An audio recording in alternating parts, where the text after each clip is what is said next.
respect of your time for coming out this evening, and with my OCD with time, we're gonna go ahead and start at 5:30 like we planned to.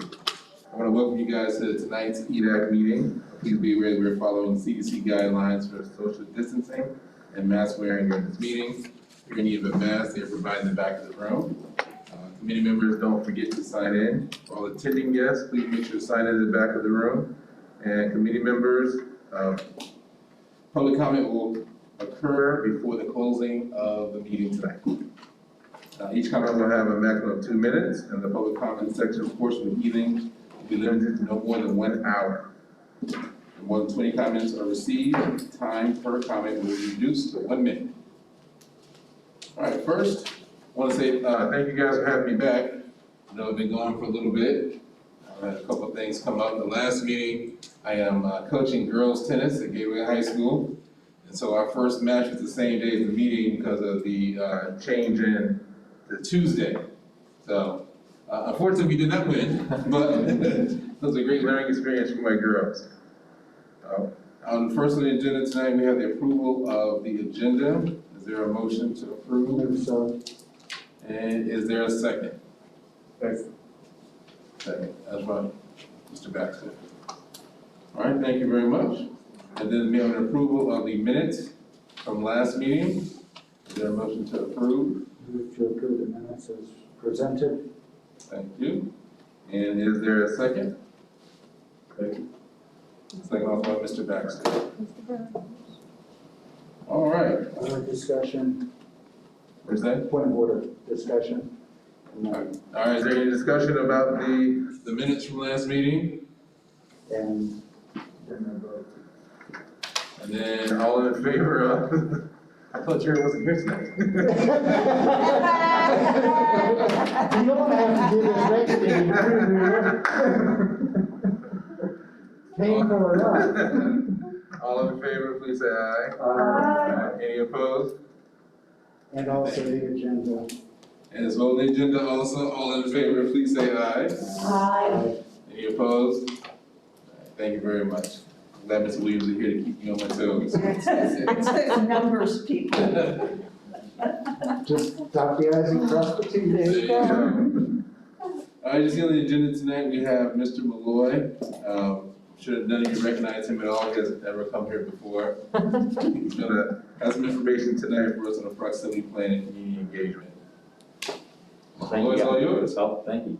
Yeah, and thank you for having me. I know that this project is extremely important. I think last time that we spoke was August 10th. We had the formal presentation with Davis Demographics was there as well. So I just wanted to review kind of what we've been presenting to community groups. I think that you guys will be able to connect and see a lot of the development of the presentations themselves.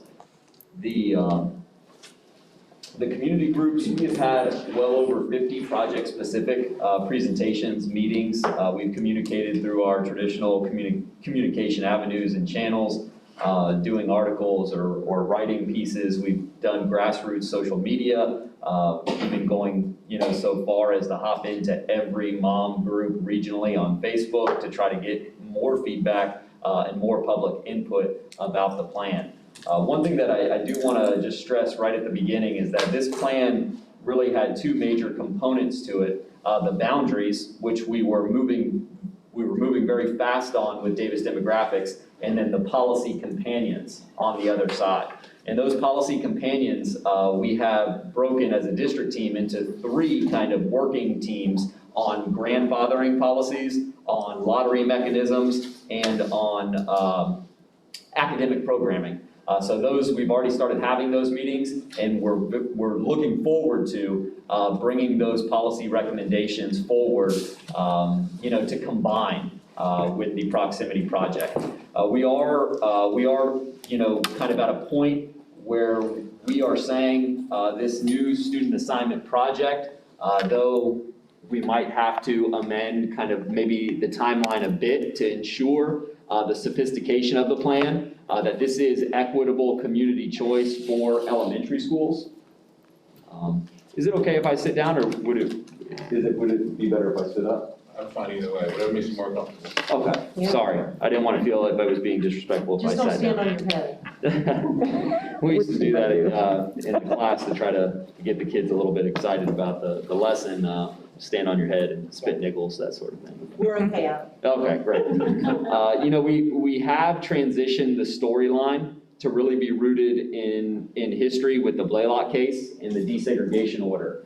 So if you recognize here, we kind of start our entire presentation using history as a guide. Now this headline is saying that the desegregation case ends, but what we present to our community groups and what I wanted to show you guys is we talk about the Blaylock case and then the desegregation order in the 3 decades of monitoring our student assignment plan by race. That stays central, and then that serves us as a guide as we move forward, knowing that we can't ever replicate a student assignment plan like we had in the past because of our own history. So that is kind of taken central and start from a leadoff position, which is extremely important. And then we kind of show map-wise where we came from the 30 years of the desegregation order, where attendance boundaries shifted every so often and every year. I was telling a group of parents that in the 1990s, on average, elementary school students were moved schools twice.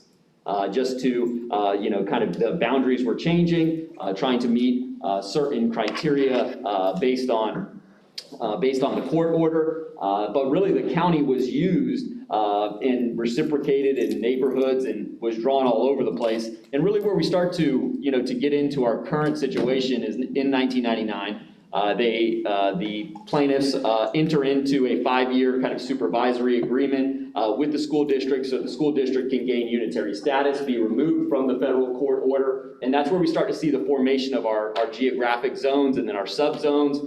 Our current plan has been in place since 2005, and that's the one that we're familiar with, the west, east, and south, and then each one of those broken into 3 subzones.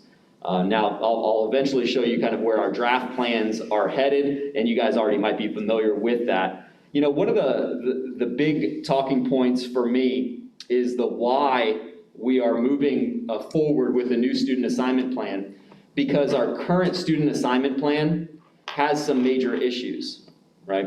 Yes, choice is popular, but the system, right, has some elements that I would consider to be broken, right? And that's not very popular to say, is that we're working with something that needs fixing, but I think moving forward with a student assignment plan that addresses these issues, and I remember talking to your group in August, and we had a conversation about what does this mean? Well, what does it mean? It means that we have student populations that are extremely isolated. Yes, you have race here on the slide, but you can correlate that with socioeconomic data, you can correlate that with FSA data, you can correlate that with a number of criteria, and this is not preparing schools and preparing our kids for success, and we need to do a better job of addressing that. And I think with the new student assignment plan, in fact, our lottery mechanism group will meet, and in our current plan, we have goals for avoiding student isolation. So you can't have a certain percentage of this level achievement student or this level of ESE or this level of English language learners. And we have to do a better job, I think, of distributing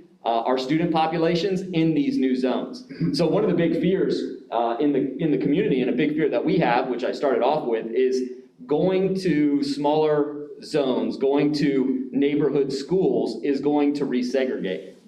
My response to that is that we have resegregated already. Our current system has done that. And so now, when we create a new system, we put in the policy companions to actually do what the plan is designed to do. And that's to properly and evenly distribute student populations to produce success. And that's what, at the district level, we are now broken into kind of like little subcommittees. We're really working on that. And I think that's, that to me was, we were always kind of like waving our hands and saying, hey, listen, that part of it, that body has to be put together with the maps. If you can draw boundaries and maps, and that's fantastic, but then if you're still going to keep choice, how do you distribute the students, right? Are you going to create over-selected winning schools and under-selected losing schools?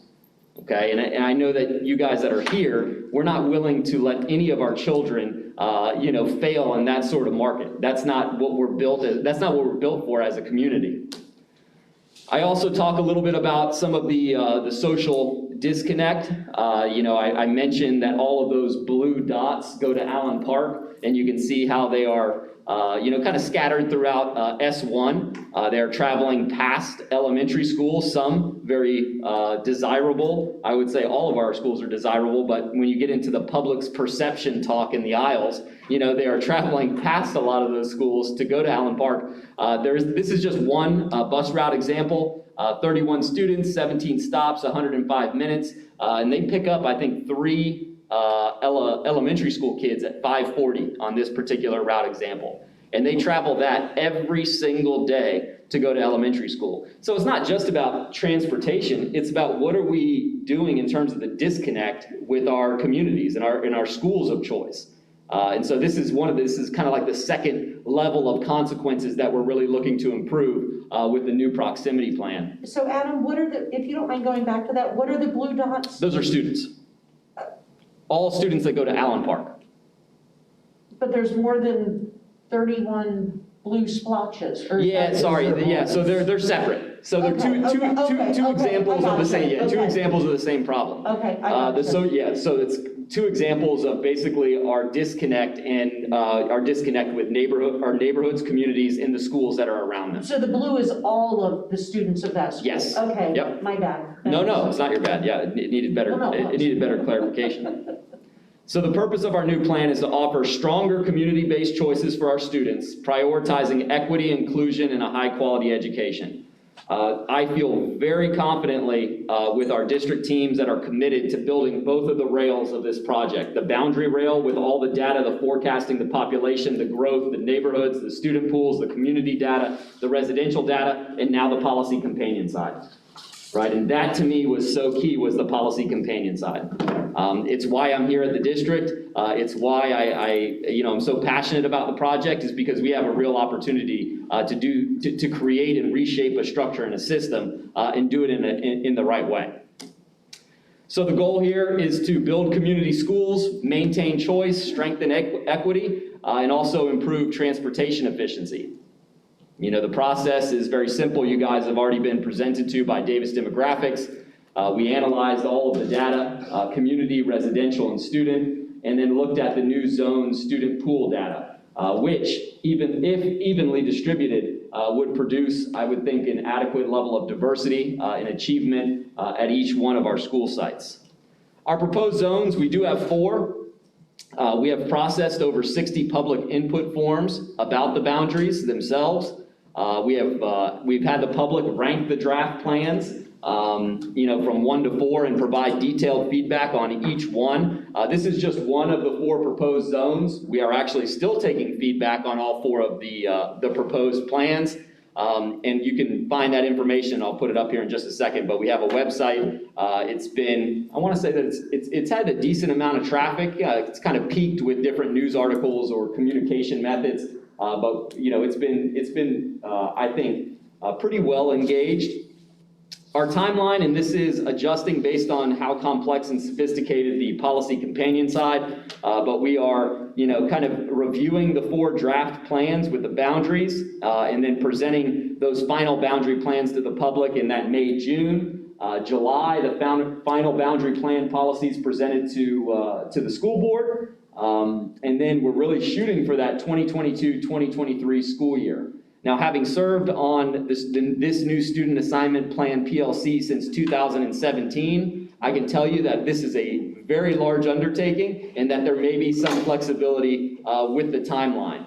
The feedback we have been taking at leeschools.net/proximity plan, where you can find access to the draft maps, interactive web app, the feedback form, and also responding to and making phone calls to any concerned parents, questions, meeting requests at proximityplan@leeschools.net, which is just me.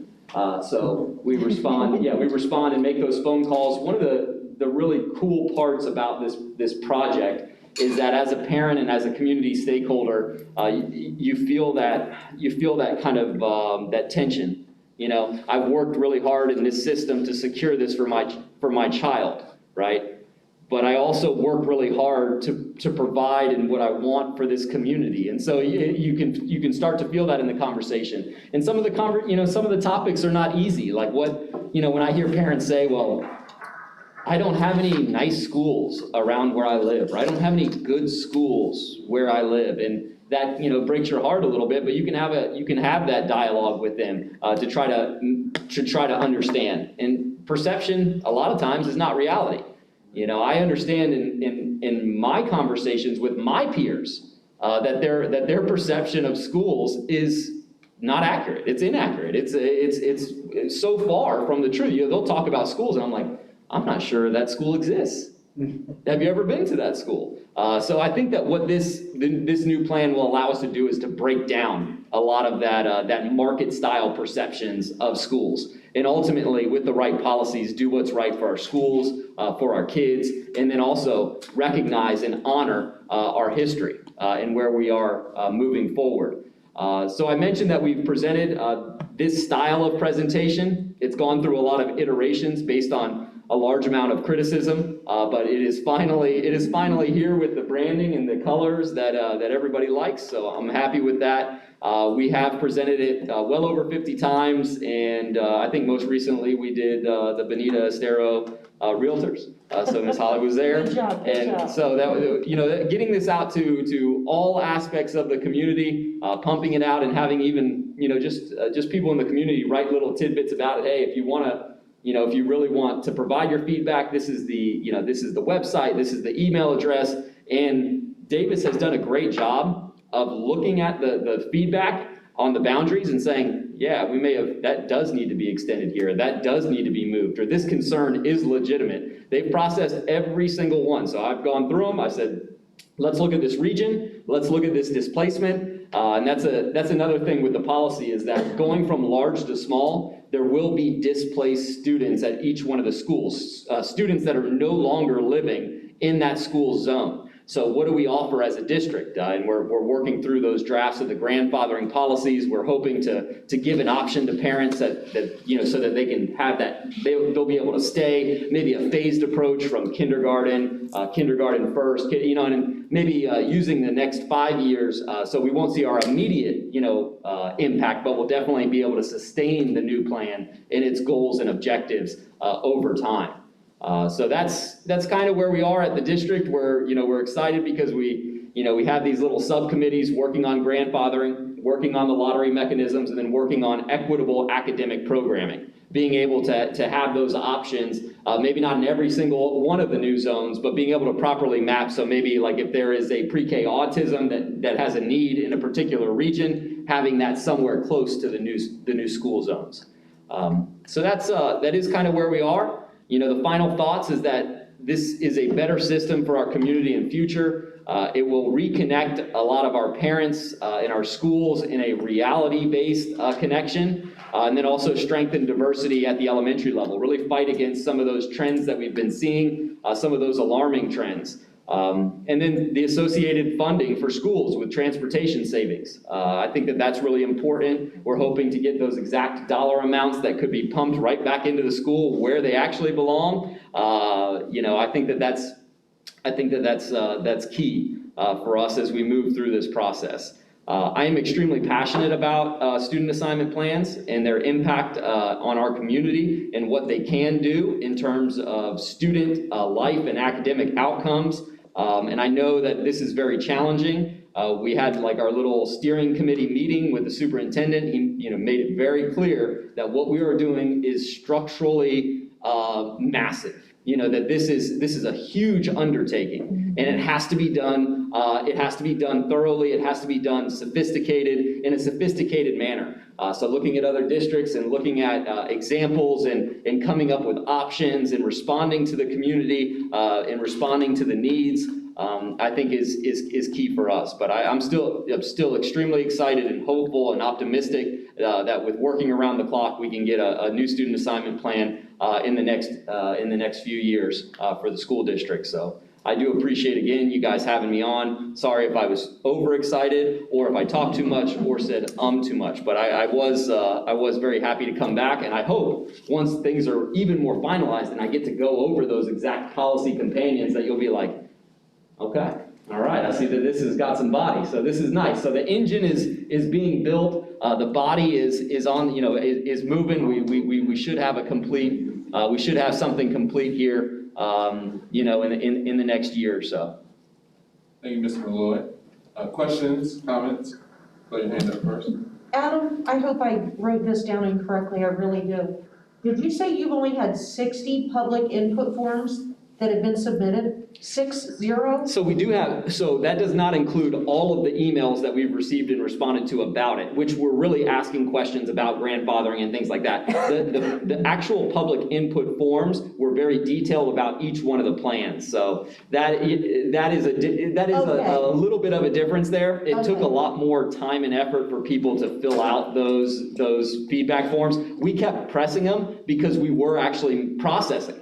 Right. We really wanted to see the details and the boundaries, like, please take a look, in draft plan 2, this road, this school, it's disconnected. What are you telling me? Gotcha. This doesn't go for your goal, or this doesn't meet your goal. So we were making those adjustments, but it did require a little bit. So I think we've responded to, well over 100 emails about the plan, the majority of which were grandfathering questions. And we've presented, I think, to half of the elementary schools, in particular, with this same style of presentation, and just talking with the parents. Well, what does this mean for my child? What does this mean for my program? What does this mean for my school? So your estimate in writing then is that you have received and responded to approximately only 100 emails and received only 60 public input forms? That is correct. Give or take a few? Yes, ma'am. Out of 99,000 students. Yeah, exactly. Yeah, that's the point I'm getting at, because I'm hearing from so many people, grunting and groaning and grumbling about certain things, and I'm like, let your voice be heard, and then you're telling me this, and I'm like, are you flipping kidding me? Yeah, so when we got into some of the social media, like grassroots stuff, so when we got into some of the like mom groups and stuff, we saw like a big spike, but it wasn't like a sustained spike. So we would get in there, and there was a community member that was helping us. She would write like it was perfect. It was way better than I could ever say it. It was like, hey, we got a new student assignment plan, moms, what do you think? And she put a little link in there, and we'd see like a little spike, like a few more emails, a few more draft plans. A lot of times we are just getting nothing. We're not getting a lot of constructive stuff either. Like, if this I don't like this, I'll send my kid to private school, or, this is ridiculous, or this is, why haven't we been doing this all along? This should have been done 40 years, those comments where we can't really actually make boundary adjustments on it. So most of the feedback has been on grandfathering policies, which I understand, because that is what is an immediate impact for parents right now. Is my child going to be pulled from their current school and then sent to a new school? Your numbers are just so disheartening. The News Press also ran a very critical article about our feedback as well, so we did see a little spike after that. It said, public meetings draw minimal feedback, or, we want, that sort of thing, which I was perfectly fine with. We did want as much feedback as we could. Thank you. Yeah. Yes, sir. Normally implementing such a big project undertaking, I think it's huge, really, to be honest, to reorganize the whole district. Normally when we implement a project, we always have like a beta testing, we test this, this new paradigm, and then we see, and that will bring people to understand. Some people might, some people don't know how to read maps, for example. People don't like to read long technical stuff. So when you implement on a small scale and see how it works, I think that would be good. And then what after you implement it, do you have a way that you're going to go back and fix the cracks and the things like that? Do you have that in mind? That's my Yeah, so running those like lottery simulations and beta testing will be crucial. once we have, once we have those policy companions. So taking like a new zone L in these 3 schools, and then how would the lottery distribute those based on the new policy companions? So yeah, we plan to run plenty of those beta. Not on the computer, I mean in the actual real world. I mean, before you actually implement it, because it's gonna be huge for everyone. I mean, if you take it all at once, it might work, and I'm very, confident in your professionality and others. But it might, on that large scale, we always have a small, situation, real life, what's going on. People is gonna begin to interact with you then. Because if a lot of times you have a project and people don't know how to read it, don't know how to understand it, then they will react. But if you don't, if they are on, I'm sorry to say, on the blind till 2023, they will not know what's going on. And then how are you gonna modify it after you implement it? There's a problem, how are you gonna modify it? That's my question. Yeah, I think that it got me thinking along the push too, is if we offer a grandfathering option to those displaced students, right? That would phase in the plan, so it would start just with kindergarten, from a new pool standpoint. So that gets to your point about the realistic simulation, Yes. is that it could then just be looked at as a phased approach, and then we could fix any of the distribution issues in that phased approach. That's my advice, if I can say. And then how are you gonna fix it? What kind of committees you have in place? What kind of people are responsible to rectify any issues so that we can reach the bunch of goals, the beautiful goals that we have? Thank you. Mr. Williams, you raise your hand also. Go ahead. Ms. Loveland? Thank you. Adam, I wanted to know if you had a number for the dollar savings. Not yet. Unfortunately, that was, this has been compared to kind of like the sales, the half penny sales tax approach, and they showed a lot of numbers in terms of what was needed as to what they were gonna borrow and that. And so the team has put in that request to get the money. It is, it would be helpful, I think, because if Do you have we. an estimate, Adam, like the No, range we don't, for the we don't. savings? No, I don't have an estimate. I would like to say one, but it would be completely out of ignorance. I would like to tell you that it would be millions of dollars, but I don't have that number, yeah. That would be very helpful for me, especially dealing with individual schools, so that they could realize what the associated fundings would be coming back to the school site. And it would also be great if we could ensure the process to make sure that money is going back into the school site, right? Because isn't this one of the primary factors why we're doing this, Mhm. economic reason? So I would think that, that number is very important to have in sight.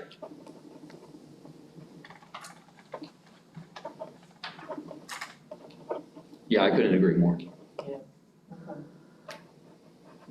Mr. Williams? All right, so one of the things that I know about Fort Myers and Lee County is the thing that people hate more than the status quo is change. And there's gonna be NIMBYism, but to affect that positively, maybe we could think about parent-teacher night as a way to introduce the proximity plan. It would not be an excess meeting that they have to attend out of their normal routines.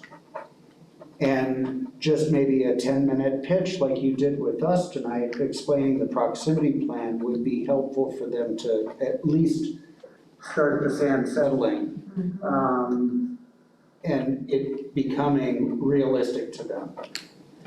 The second thing I have a question on is which rank plans are ranking highest at this point? At this point, based on forms, we call them the plan power rankings, in which they're given like a concordant score based on their ranking. So like if they're ranked number 1, they get 4 points, and then so on and so forth. Right. But plan 4 is the most popular, which makes sense because it has received the most received the most stakeholder input, or it was created with the most stakeholder input, because it kind of developed out of our district and community stakeholder meetings. Not to say that it's perfect, and so they have been making adjustments to Plan 4 so that we can have a Plan 4 and then also a revised, or I guess a Plan 4 2.0 to Right. take a look at some of the issues. So yeah, I think that with the proper policy companions, a lot of the plans could work. But yeah, I think Plan 4 is taken into a lot of the issues that some of the other draft plans had. It has the most public input as well. Yes, sir. So people seem to like that. Then the second one is growth. I know that some areas are just disproportionately growing. Right next door to me, we just had 1,100 units go in. Then we have 5,200 that are on the plate for next year.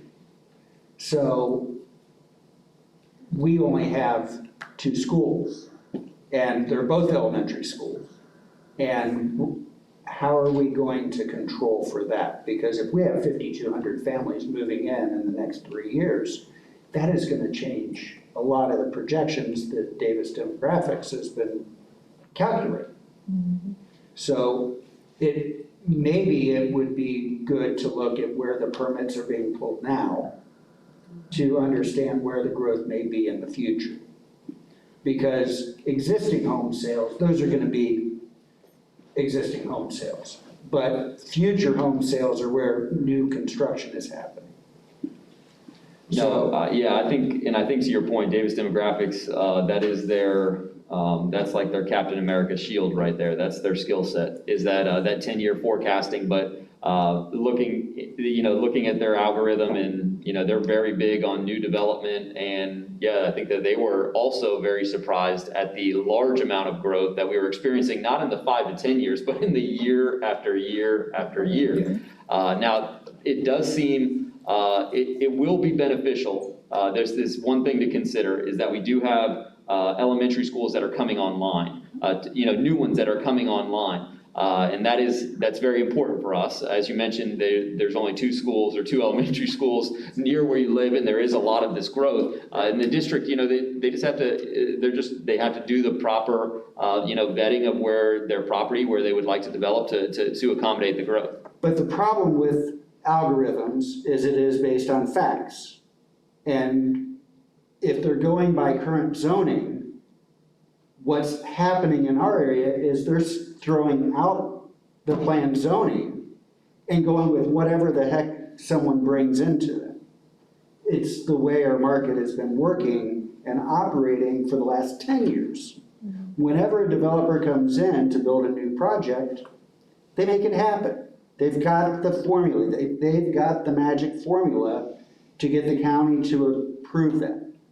So our growth I don't think it can be put into an algorithm and get a proper estimate on the other side because of the changes to our development plan.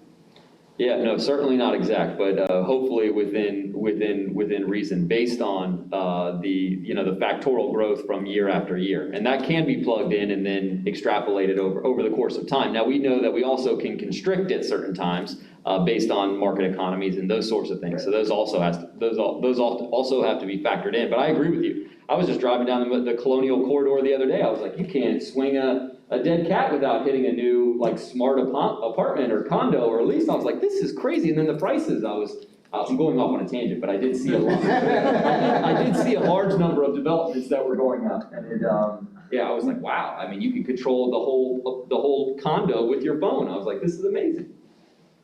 So the graphic you presented, Adam, of the dots where the kids come from to go to Allen Park, do we have that for each school, or is that just an example of Allen Park? We do have that for each school. It's actually one of my favorite things to do after work hours is to run those. Okay, I thought so.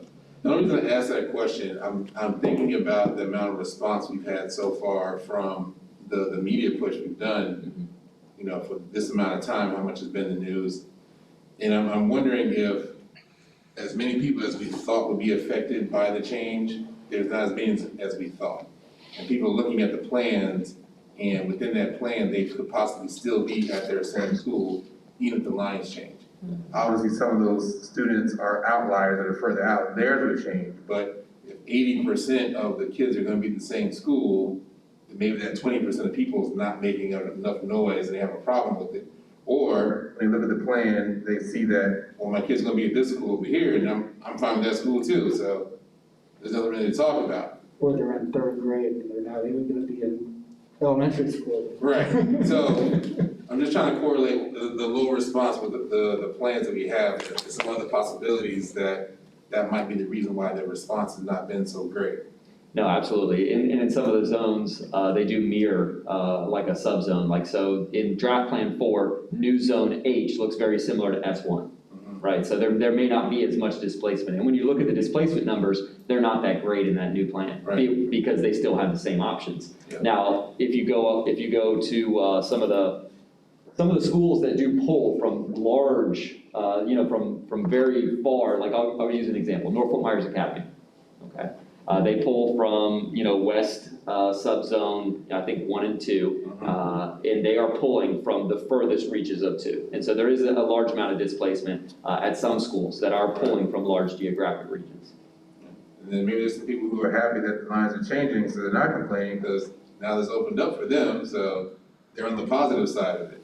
No, and a great anecdote to support that is I was presenting to Edgewood, and there were, we were having the presentation translated, so, talk, translation, and there was a question that came in, and it was not a question, it was a comment, it was like, thank you so much for allowing us to attend schools that are closer to home, because they were being pulled to Edgewood from very far into Lehigh. All right. In the back? Just a quick question. I know that you communicate in as many ways as possible with everybody, but having an elementary school student right now, we don't go into the school for anything. When we did school choice for elementary, middle, or junior high, everything was online this year. There was no going in person. There's not really a chance, Adam, for you to pitch these things to parents in person. Has there been access digitally to that presentation? Or are you only doing that presentation where you can physically explain the slides? No, we've sent that presentation to all of the elementary schools that we've used that with. They have access to it in the groups that we've presented to. We sent it as an attachment. I think that the presentation and the superintendent's office did a really good job at getting what we were presenting, but getting it in a little bit more straightforward, a little bit more branded, and I like the way that it's come out. I like the maps. I do like the maps, but yeah, it's we do try to give that to every group that we present to. We tried in our neighborhood to get people's input. I'm way down in that corkscrew corridor, and the reality is not much is changing for us. We only have a couple options. We've got a new elementary school going in close by. And so there's almost I don't want to say apathy, but I guess that's the best word for it, right? It's not going to change us. There's nowhere else our kids really are going to go. It might be really helpful for Bonita Middle, which I saw was up there, to give the students in Bonita another choice. But we were not hearing a lot back from people because, like you said, they just weren't seeing it as a change.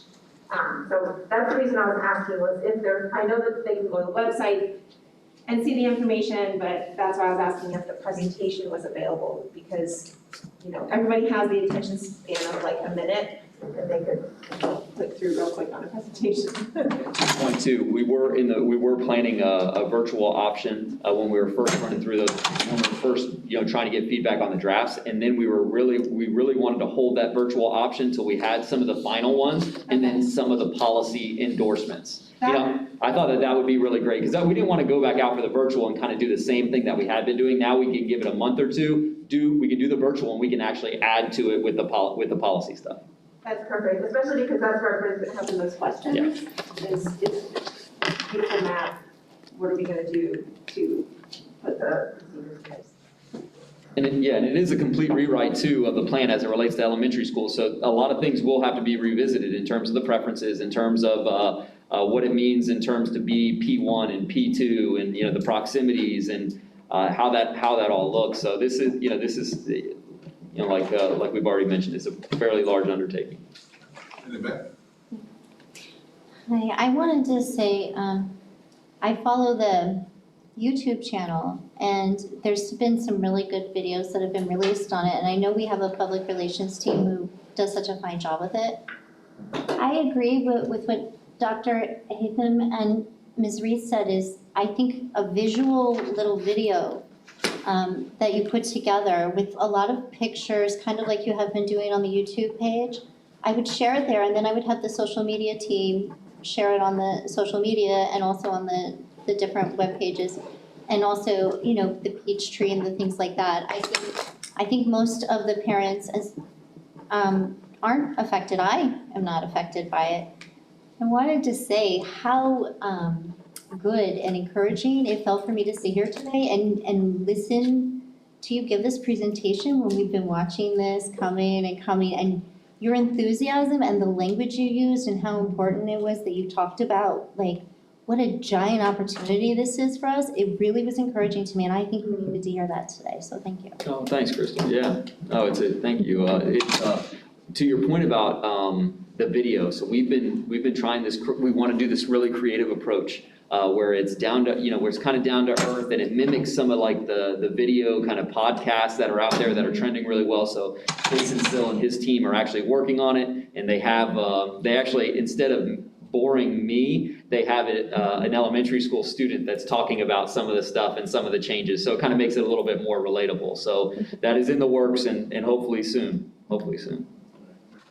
Sorry, Ms. Scott, I did not recognize you. I know my hair. Last time I saw you were blonde, so I didn't know who that was in the back. So, Ms. Scott. Any final thoughts or questions from Mr. Malloy before we move on? Mr. Williams? So the only other issue that I see arising in the future is if we start to look at K-8 schools. If we do have that in our long-term plans, or as a cost reduction if our budgets get cut during what we're going through right now, we may look at trying to condense our footprint. And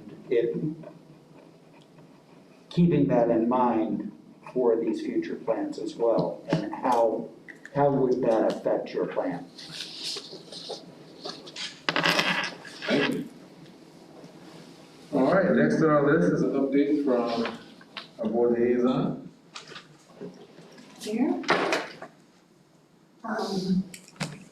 First of all, a lot of what I and fellow board members were doing during the past week or so was virtual. There were a lot of conferences and all of that, and one that I attended was Equality Florida, which is LGBTQ, and you know, there were lots of conferences. I'm not gonna lie, I didn't go to every single presentation, but I went to quite a few of them, got a lot of good information from there. There was the Imagine with things, you know, that some really interesting things. The one that I really focused in on, since probably most of you in here are pet owners as well, talking about it kind of reverse things on how veterinary care is actually helping human care, and there were a lot, but for some reason that one really stuck in my mind. We had the virtual day in the legislature the other day from FSBA, the Florida School Board Association, and I have to admit it really was kind of boring because a lot of it was just you know, different bills and it's just not the same when you have people that are pre-recorded and but one of them, you know, I'm not gonna go over everything that they talked about, but the one that I pulled out just to mention to all of you is also one that is one of our, for Lee County, one of our priorities. And that is, it is, double check the number, Senate Bill 886 is the one.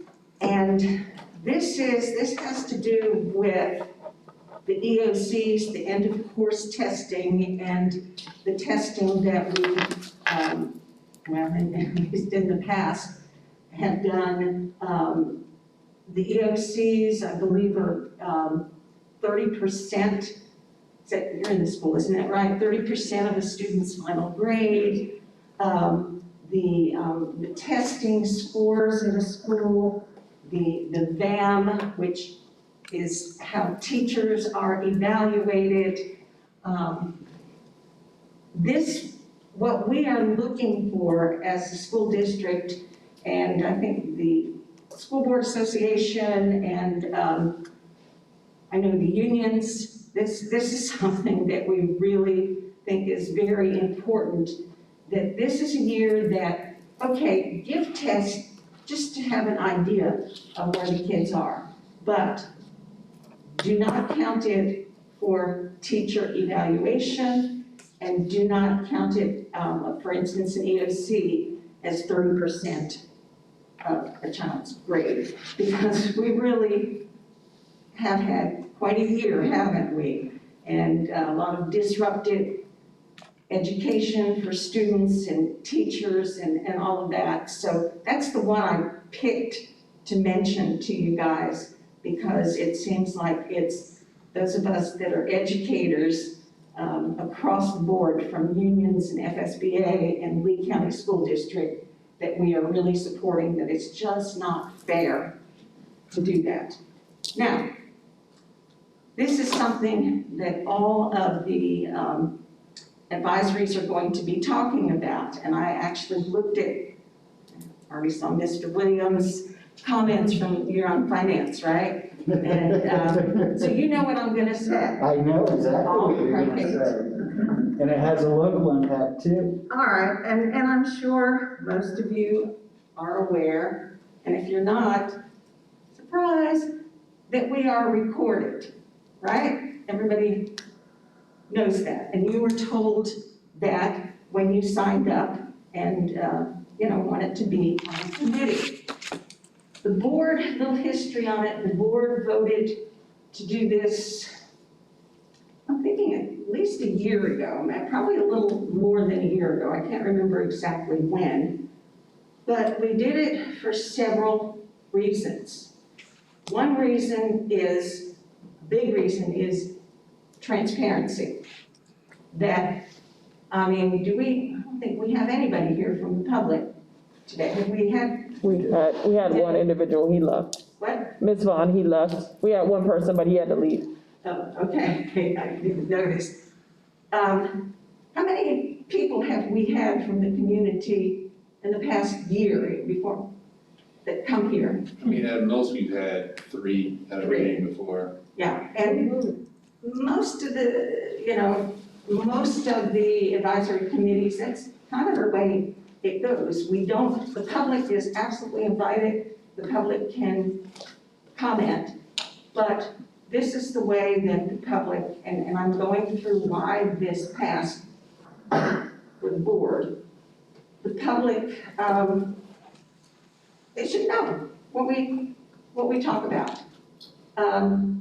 As a board member, I don't always watch all of the committees, but I will pick and choose and watch certain committees if I know they're doing a topic of interest for me.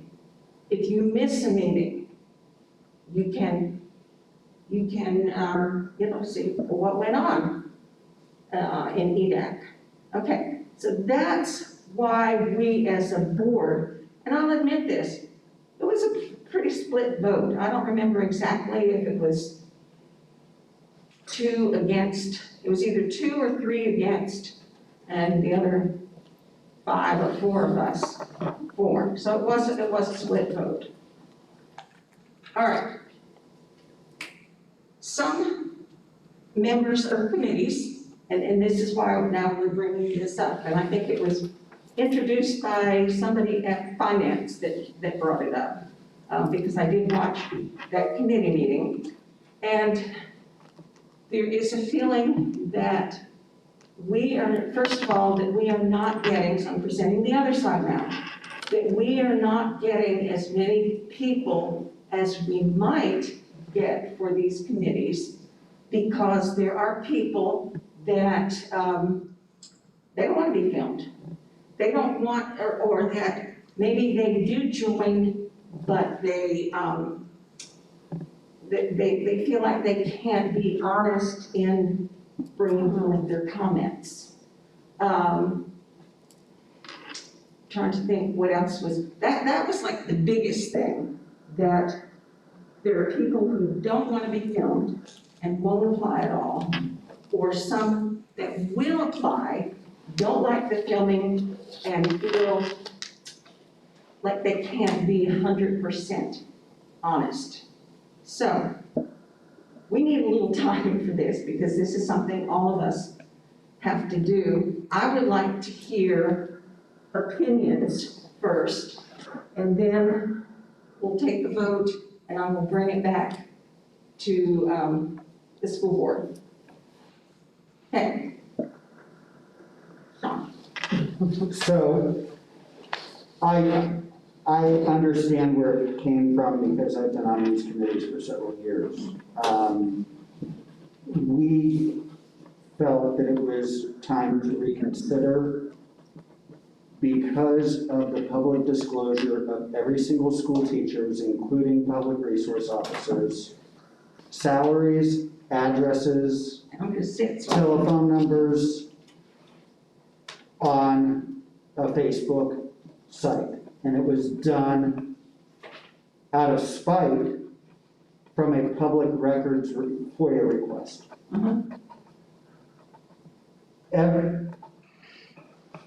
People that were potentially abused in domestic violence, their addresses were disclosed. People who are information officers, people who are public service officers, their information was disclosed on this website. If they put someone in jail, they have a right to have their address redacted. That did not happen. So what we were fearful of in that meeting is that with technology, the way that it is, that certain things that we say in these rooms, and we want to have an open conversation, may be recorded and put together to not represent what was actually said. Out of context. Out of context, spliced together, completely removed from reality. And even with the deep fakes that are coming out now. So we felt that if it is used, that it needs to have some time, date stamp so that it can't be spliced. So that it has an identifier to a timeline at least, so that we know that somebody didn't go in and pick something out from the beginning and the end and the middle and put words together that just weren't there. So that was our main concern. But we feel it's time that it does need to be reconsidered, because some people in the public, anything that we do, they're not gonna like. And they look for any ammunition that they can possibly get to make the school district, to make the leadership and the board members look terrible. And I think that it is definitely time that we revisit the issue. The issue being other. The issue of recording these meetings for public disclosure. You want to just call on people? Yeah. Dr. Peter in the back. Yes, sir. Thank you so much. Betsy was here when this whole issue came about. We had similar concerns like Sean has just mentioned. The openness, transparency was one thing. But what many people feared is what probably would happen. Let's say someone works for the school district or even work for the university. Now I'm recorded, and then it could be used. Nobody ever say it was because of what you said in EDAC, but it could be used in another way. But that was what done. But what is coming up now, 2 years later? What is the effectiveness of that? What, no, I don't know Sean or anybody has ever watched those videos unless you're trying to check on what does Peter say in these committees or something like that. What is the real value of that? The effect has been suppressing more open conversations, particularly either conversations or finances or other matters of employees. So some discussions, I have to be very careful what I say because I just don't want some people pointing a finger at me, particularly so if I work with the school district. The effectiveness has been suppressing free speech. The effectiveness is very low. It's about time we revisited it. I agree, Sean, it's about time. But the real practical value, whatever you're trying to achieve now, if you're talking about people coming, they can talk or not talk, doesn't matter. I don't think there's any real practical value except suppressing speech. Ms. Mark? Betsy, how long has it been a policy that all of these committee meetings are recorded? Do you know? A year, It's 2 hours. year and a half. A couple of years or less. Yes. Did an issue come up that was so strong that required that to take place? All right. I know you've been around more than a couple of years, so, No, I haven't really. well, you've been in Lee County, haven't you? That's what I meant. In Lee County. Okay, yeah. I was a teacher on the school board for 2.5 years. Right. Trying to think of a diplomatic way to say this. Because we're being recorded. No, no, if you've ever seen me, seriously, if you've seen me on the dais, you know that this girl doesn't. And I know that, I get no I'm disrespect by professional, that at but all. I'm not. But I guess the point I'm trying to make is it really, why do we have to have it recorded if it is going to limit? Because I'm listening to all of this, y'all, and I'm thinking to myself, I would never not be a part of a committee just because it's being recorded, but then I'm listening to more of what people are saying, and I get it now, why some people wouldn't want to be a part of it, because a lot of times I do get a little tongue twisted, and I might not say what I need to say until a few minutes later, and if someone were to splice that or put it together the wrong way, they might say, oh, Holly's a blankety blank blank. And then I'd have to go on national TV and say, oh, no, I'm not a blankety blank blank. And we need more involvement from the public. And if this is what's keeping that from happening, then we do need to be readdressing that. I don't even have kids in our school system anymore, by the way, guys. I have a grandson who is 4 months old who one day will. But I'm a product, all 3 of my kids are a product of Lee County schools, and it's my community, so it still matters to me, which is why I got involved with this committee particularly this past year. But if something like not wanting to be recorded is keeping people from being involved, then we absolutely do need to address it. Okay, and yeah, to answer the earlier Yes. question. My soapbox, sorry. It came to light, and it came to light because some board members actually, before the meetings were taped, attended some meetings, just sat in the back of the room and attended. Oh, And that's some of the meetings, I try to sit, I like to express my opinion, but I try to just sit back because this is a people's committee. It's not my committee. I'm here as a liaison, that's all. But in some committees, there was a lot of, can I say, leading of the committee members and staff and/or board member, probably more likely, were leading committees to what they wanted as an opinion, so they could bring it back to the board. And that's the whole of it. And Sean, to your point about, that was, you know what happened with that, don't you? That there was, first of all, a lot of people who should have been,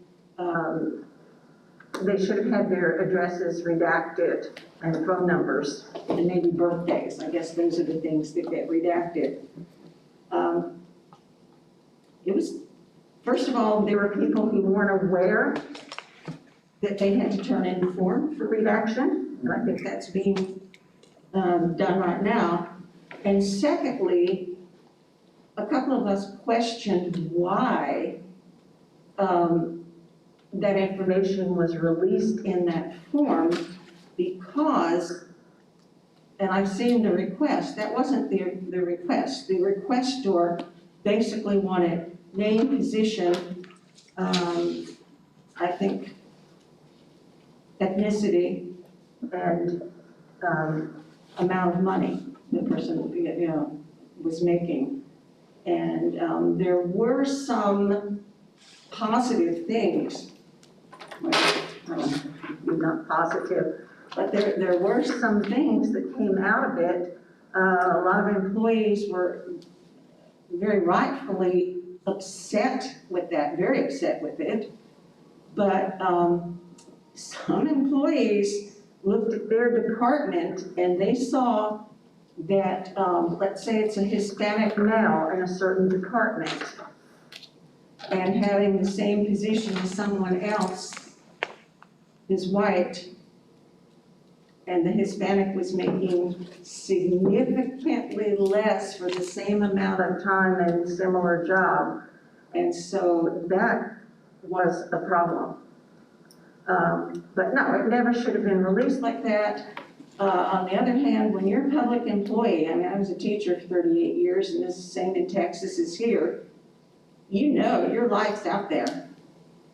Now, nobody's wanting it to be Yeah, put on but not your Facebook. name, address, and personal information that No, it shouldn't have can been. be used. It should have been redacted, it never should have It gone should out have there. been anonymized, it should have been It something, but the way that it was given out, It was I mean, given out in a, not in the correct manner, but on the other hand, a lot of people could have and should have filled out the form to have their information. Understood, but that policy has to be Yeah. communicated. I'm That's just sorry. going on with people. Mr. Scott? Thank you.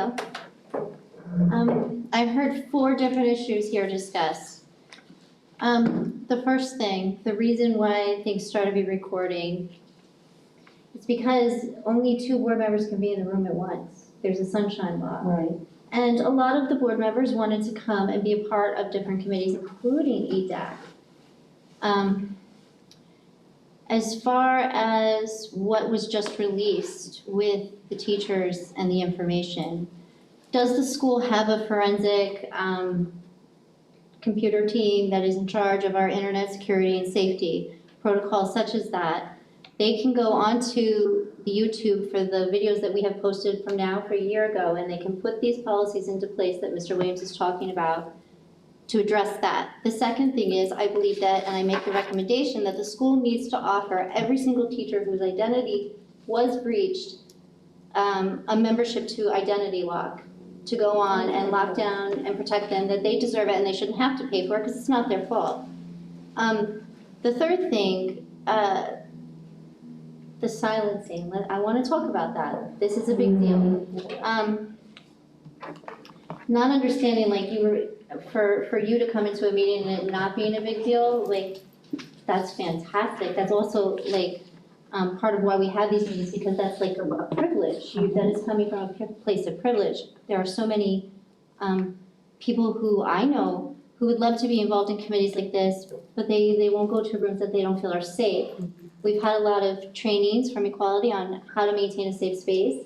I feel like these are not safe spaces. I personally have had people who've gone onto the internet, saw me speaking at the school board in here, who've tracked me down on social media and harassed me, and threatened me, and called me LGBTQ slurs. There are many times that I don't say anything because I have ADHD, and sometimes it's hard. I have to think before I talk, and I'm afraid that I'm going to say something that's going to be recorded, and I'm not going to. So I know that if we have somebody who doesn't have immigration and they want to come in and they want to talk about their issues, they're afraid that they're going to be arrested. So I think that this is a very valid thing. When the policy was put into place, I had already been nominated to this committee, and I did even consider stepping down because of that. So that's my feeling on that matter. Thank you. All right, Dr. Booth? Just a question for Mr. Williams, he's a lawyer. As a public meeting,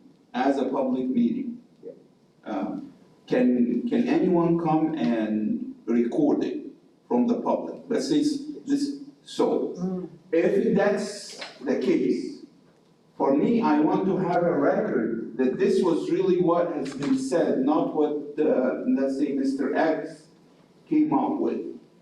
Because Mr. X can take that video and do whatever he wants on it and post it. Then we can come to the issue of the privacy.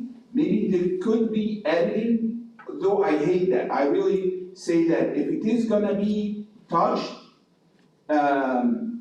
it's gonna spoil all the trust from the public.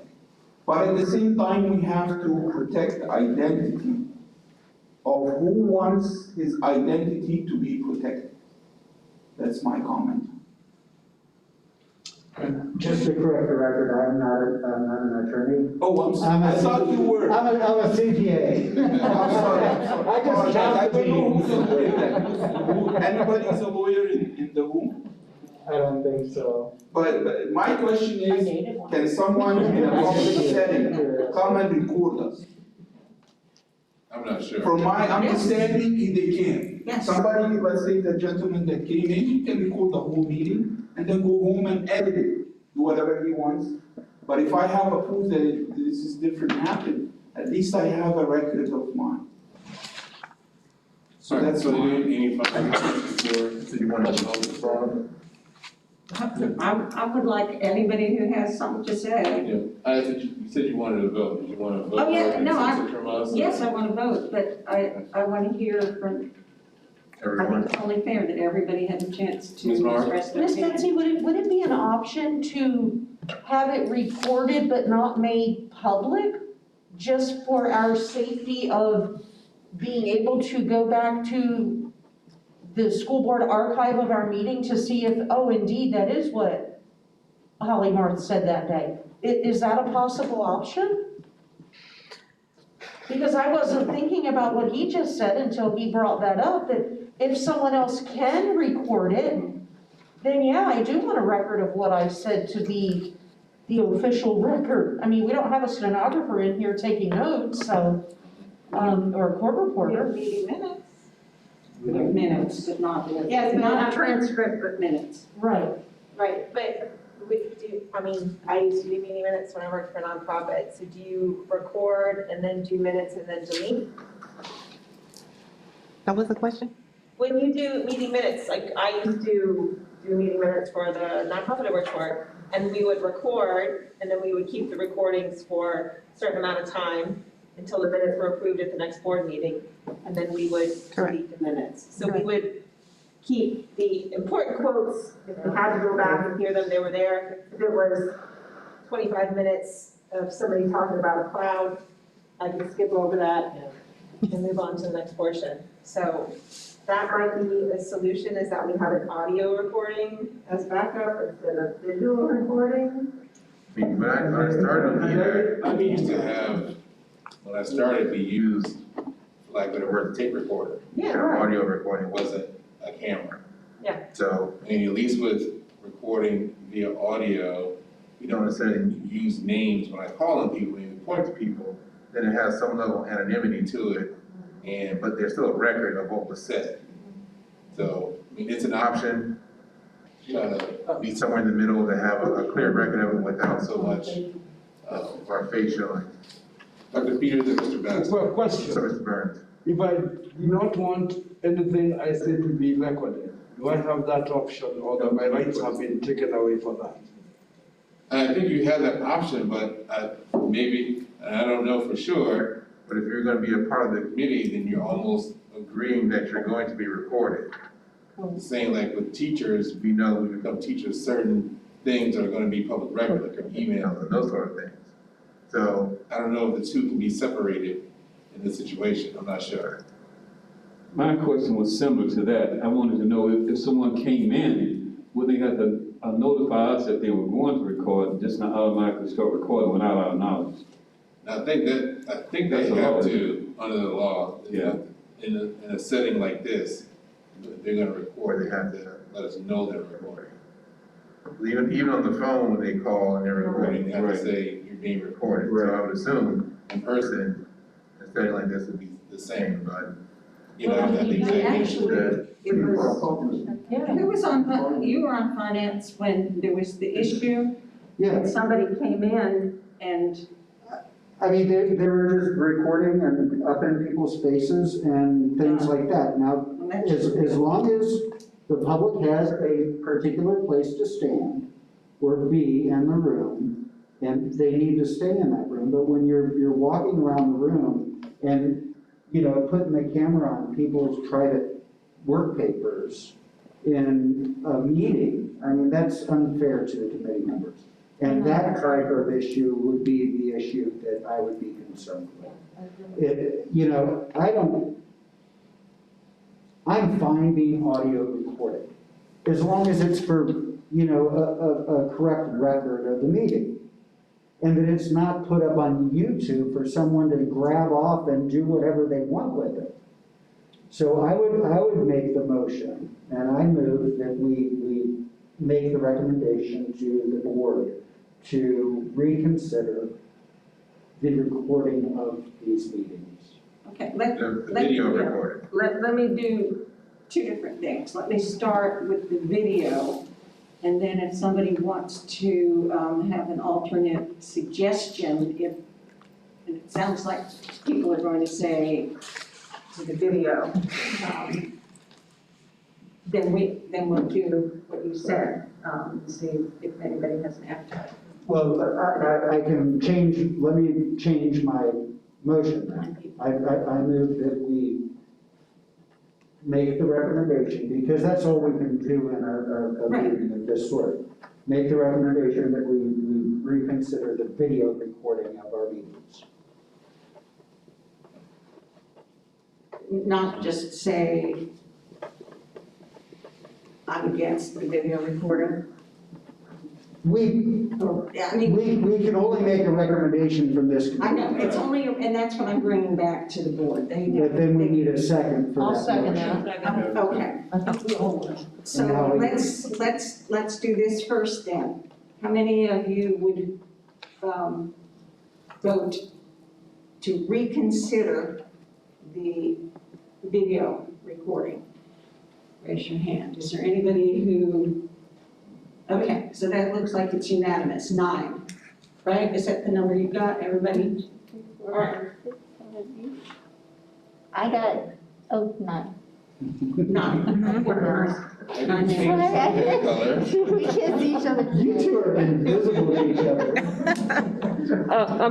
Excuse me, Ms. Vaughn, Is can we there an clarify what the alternate that you recommendation would was? like to bring? Crystal has a question. Okay. I want to make sure that we have this written down properly for the meeting minutes. Could we make sure that we clarify what the recommendation to the board was and who first and seconded? Because I have a few people that seconded, so I know you first.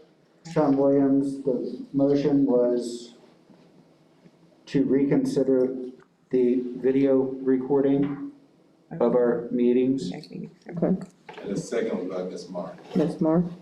And then do we do a consensus vote from the chair? It's unanimous, Unanimous. 9 people want to reconsider.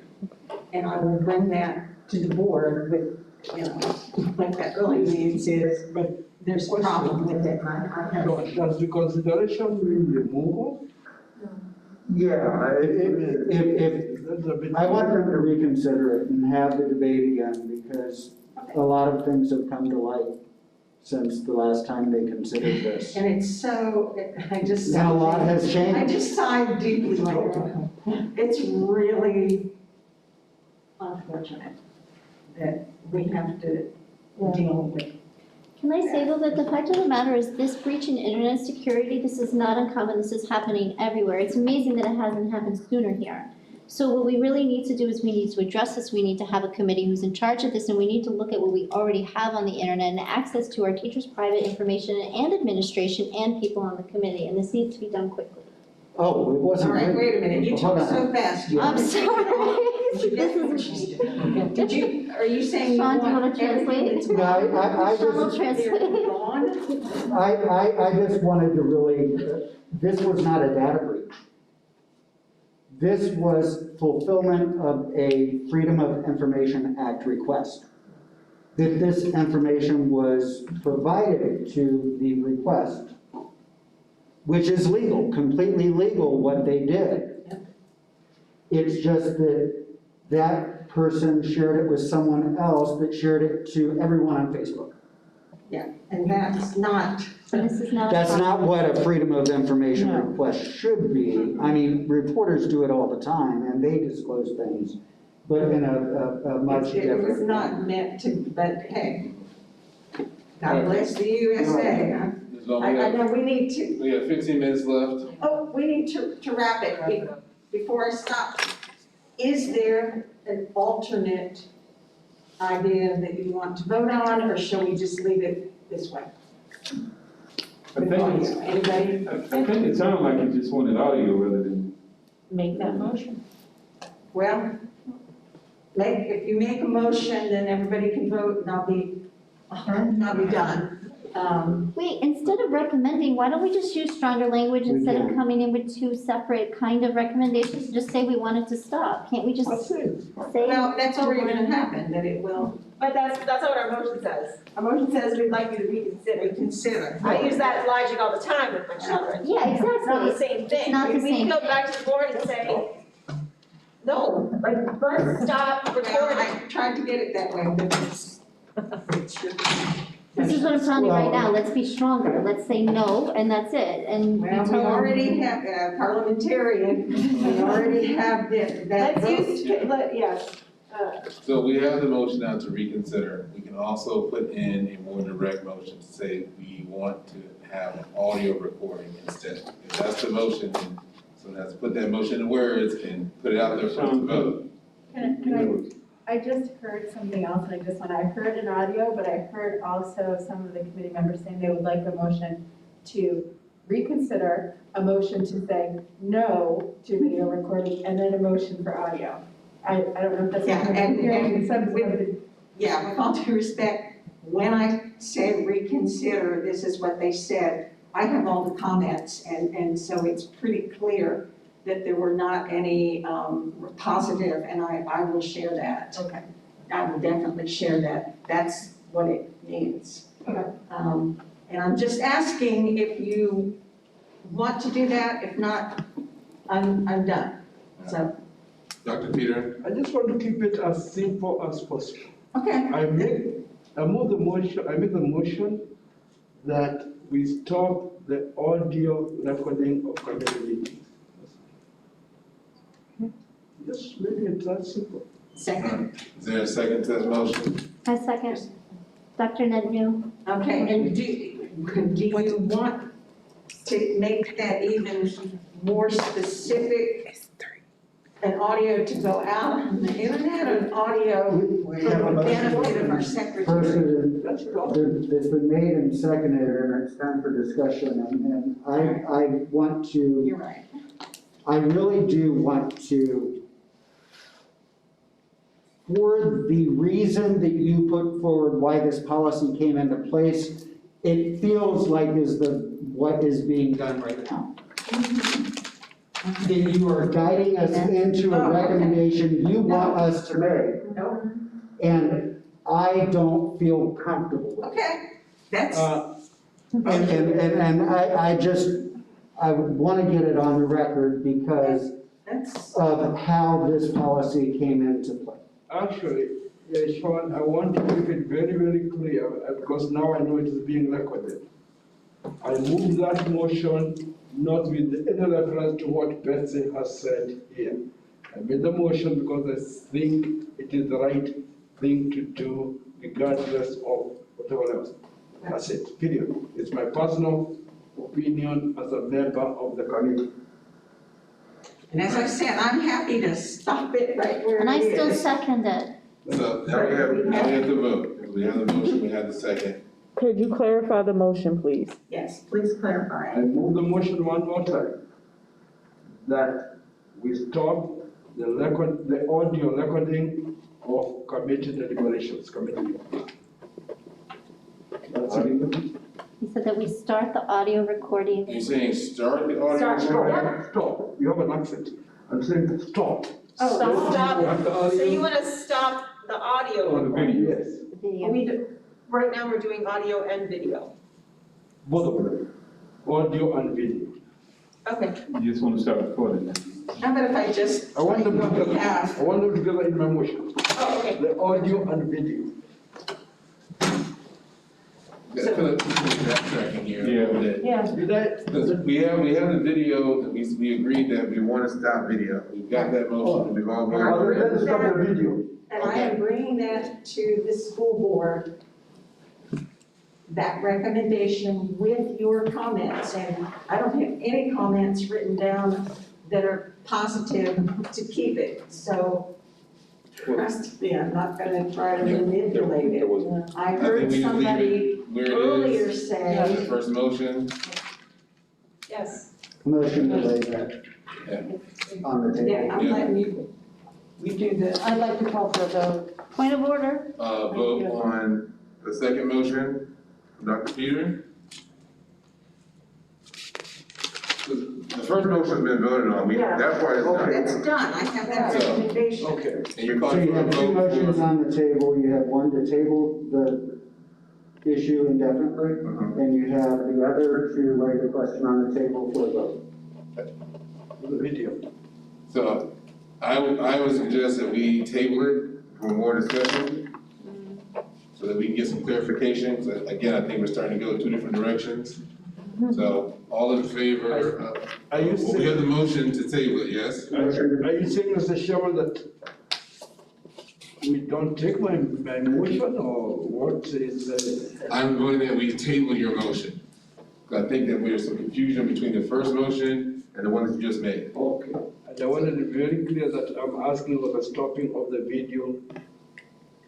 The video, but the first one was on audio, right? No, the first No, the one, first one was on video. the first one was that we were recommending that we reconsider the current practice of videotaping us, and it's audio as well. And then it goes on YouTube, so everybody can watch our meetings. And you reporters can source it for quotes, and people in the community can see who's here and see who's speaking and track you down on Facebook. And that you said. That we said, yeah, we want to reconsider that policy, so we recommended that the board reconsider the current policy of recording us, video and audio. Right. Right, and then we were discussing, should we offer an alternative, allowing them to just record us audio so that they have that on record, but not publish it to the public. And I only suggested that because I heard it from several people for the sake of our secretary. And just as, I think, Dr., how do you say your name, Haytham? Haytham, okay. All right. Then we were saying, That let's he table it mentioned because for we're posterity, for the sake of, knowing what I actually said, that's the only But I reason. thought that you were nominating brought it the up. recording. Shall audio. We thought you were nominating that we should record. We have a motion to table it, is there a second to table it? Let's table it. Alright, all in favor of tabling the issue? Aye. Aye. All right. So carried. What was the second? Who The seconded that motion? second was Peter. Dr. Peter. Dr. No, I was the first one. Yeah, he was the first one. I thought Mr. Williams. I thought Mr. I Williams.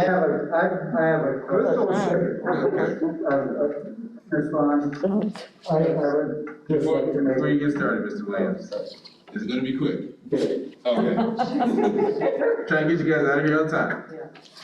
Last month, you brought forward the issue of the videotape of the student and the teacher speaking about race relations.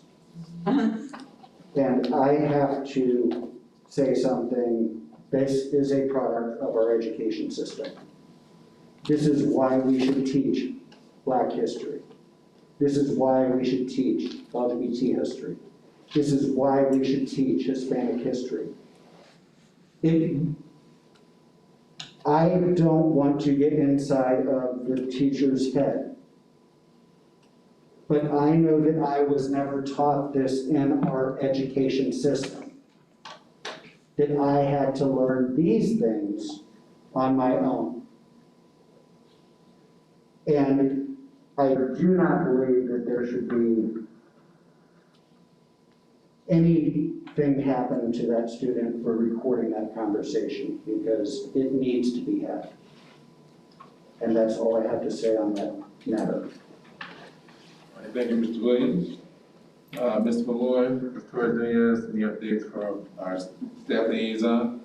Good evening, everyone, and thank you for having us again this evening. Of course, Jared is unfortunately not with us tonight, so I'm here to replace him. It's great to see everyone. Tonight we do have Jessica Duncan with us from Student Services. She's our executive director over there.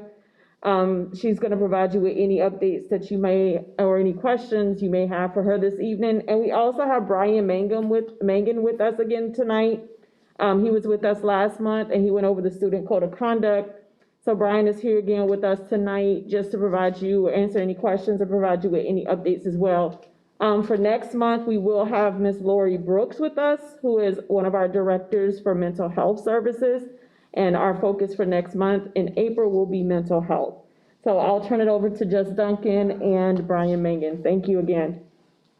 So I'll let Brad chat a minute about code of conduct. I don't have any updates. I just want to thank you for just being proactive and giving suggestions. So part of student services is constituent services.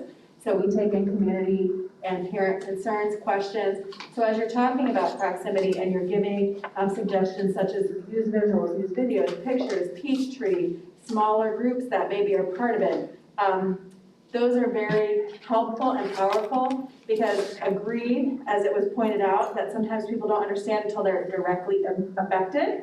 So even though we may only have 100 email at this point, we could get 100 email in a morning when people understand, oh, this impacts me. So these suggestions are powerful, wonderful, thank you. Also, we spent a lot of time talking tonight about being recorded, and however that turns out, I just want to say that over the past year that I've been with the group and participating in different ways, I've seen you at different meetings and board meetings out there just with a willingness to speak your heart and your mind outside of any recording. So I appreciate that and that what you do to support each of our students.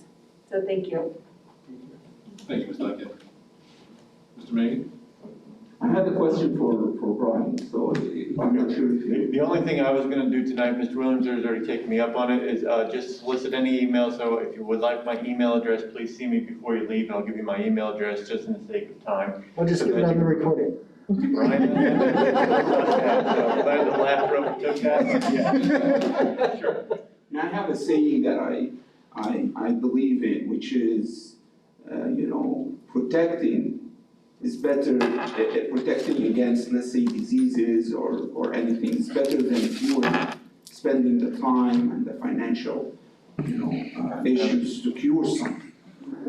Unfortunately, I have an example in my life, someone that I used to mentor, and for some reason, it's just a small example, I won't take long, but it happened in Collier County.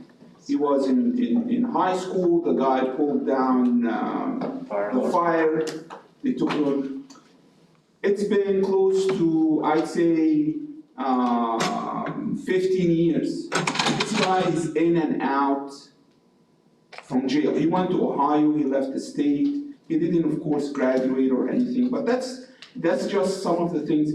I mean, I know that might drag us into the argument of behavioral or religious society, but it is very important to consider behavior. I know it is taught in the houses, the homes, but how do you encourage people to be on their best? How do you avoid that big dilemma of involvement of the police and so on? I mean, when I went to school, we never got involved in it was all in-house. If he did something outside, that's another issue. But something in school, always managed in school. If you involve the police, the example, and I can give you his phone number, and the guy actually, he's always in and out of jail till now. And he's African American. The guy is so he lost from just pulling that to drugs to stealing, and it never ended. Thank you. Williams?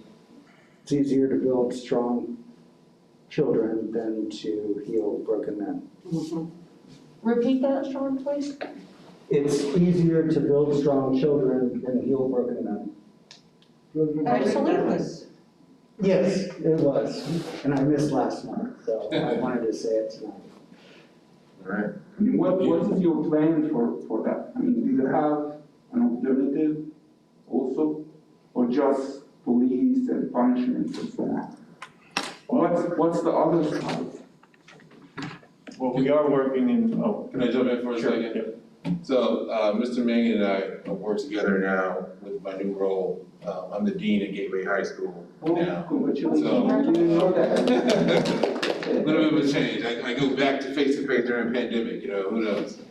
So Mr. Ming and I actually work together a lot because I do this one at the school. And I can tell you from my experience, on a smaller scale, working with him, that his goal, my goal, they tend to be the same way.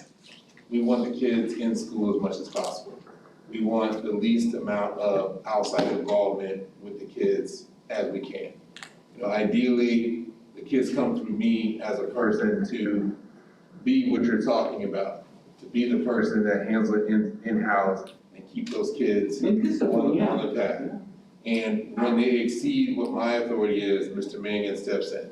And he's sort of what I would consider the next level of what I do. Because with my experience with him, he wants the same thing I do. And so those kids that do end up with him, from what I've seen, he does the best he can to get those kids through the program with the least amount of effects on them and then back into the school. So it may not be seen on a large scale. I'm not sure he presented to you all last month, but I know from my experience with him, this is what's happening at Gateway High School. So I'd assume that other places is happening too. We hope so. We hope we have clear policy. Well, if it's going through him, then it's happening. I'll tell you that. Not punishment. and again, I won't belabor, but there are other pieces in regards to restorative justice, the positive behavior intervention systems, and something that I'll keep on keying on as long as I'm fortunate to be able to key on this, it's relationship building. Exactly the quote that Mr. Williams shared, that Mrs. Vaughn able to identify the originator of it. It comes down to relationship building. And that is the foundation of what we're doing. I'll pull Mr. Burns out of retirement. He lived it. He lived it. He lived it in our toughest situation, running our DJJ and all the related facilities. And if you really want to know about how to work with kids that are in a bad spot, you got an expert sitting right next to you. You absolutely do. Yes, Mrs. Gunn? I feel the need to state for the record again that Dr. is it Hatham? Hatham has and I would like to reiterate the same thing that I've been saying every time you come to these meetings. I know you're getting tired of hearing me say it. Why are the police in our school? We have, the dean says, okay, you've exceeded my authority, but what I'm hearing from many people is My child's life was ruined because they pulled a fire detector. Like, why are the police in the school? What is a level 4 infraction? Now the police have to come. Like, I understand that we have this beautiful new positive prevention policy and we're working on it. But I feel as an advocate who's sitting here, I have to repeat this every time I hear it mentioned. Why are the police in our school? Right? We need to look at this. We need to look at this, I know. Understood, and I don't have the. That's all, I'm not holding you personal, I'm just saying it Right. again, I'll say it every meeting. Okay, Let's get the absolutely. police out of our school. Well, I disagree with you. If you look at what happened in Fort Lauderdale and Miami, you need the police in the school. Not necessarily to beat kids down, but just for visible. And I think they're more there for the visible part instead of anything else. They're not there to discipline the kids. They're there to assist and for safety. And I think in the world we live today, you need to have that force, that visible force in the school to prevent. And that's the key, to prevent anything from happening. May I respond to that? So the numbers that I heard at the beginning of last year was that we sent 109 of our students to the police. So so we take something that happened that is very frightening, yes. But we don't use that to keep that as an excuse to keep the police in our schools, right? May I say this? We 109 of our students have been sent onto this track. We have data that shows what happens with the police to prison pipeline. We have actual data from our system pre-COVID that shows that we have actual numbers of our students we're sending to the system, and we are continuing to keep the police in our school. I want to keep having this conversation, maybe we can bring it up again. But that has nothing to do. Yeah. I mean, if, for me, when I was in elementary school, middle school, and high school, the dean like Dennis, his character, his, oomph, this is what brings it up. If I'm not worried about the dean or my teacher, or I don't want to say scared, or I don't have that respect for them, I won't respect I'll still do the crime. Because the police is just, now I have another authority that belittles, I'm sorry, with all due respect, belittles what Dennis is doing, or belittles our authority. I have to have that teacher who can step in and say, you have to stop, or we'll take you there. If he doesn't have that authority, then it's gonna be just, the police is just, for me, it's like, the kid cannot listen to the dad, so I'm bringing in, the police in my house. How is that? That's not gonna work, in my opinion, and with all due respect, Before we get too I mean, it's far not off, for you. I see we have some strong feelings about this, and this sounds like it's a meeting topic we should have. Are there any more questions or comments about what Mr. Mangan brought from the last meeting for follow-up tonight? I just have to agree with you that this sounds like an entire meeting needs to be. Yeah. I do too. So, Because we need to have public comment, and we need to have people come in. I agree. I'll put that on our agenda so that we have that as an option for the next meeting. Mr. Mangan, I know you said last time that you had basically 3 questions that you wanted. If you could just reiterate those, because I sent you the response to those 3 questions so that everyone understands what you're looking for. Big overriding questions. The first one was about moving from 3 levels to 5 levels in our code of conduct, looking at our offenses and how we structure them and how we structure our response to them. Second question, big question was asking about going from 2 codes of conduct to 1. So there's one overarching document that would be the board approach to our code of conduct. And then the third one was in regards to, I believe it was, there was a couple things like the essential information, and there's stuff about recognizing students, and is there any policies that should belong in our introduction that cover things like equity, diversity, and that sort of stuff, on the reasonable stuff. And I emailed you this information, but I also want the rest of the committee to understand. I think that we need to use gender neutral language in our code of conduct. Then also, I think that having one code of conduct and delineating between the grade levels would be helpful. The simpler the better, because people aren't gonna read a 40-page book. They're gonna take it and they're gonna throw it in the trash. So keep it simple.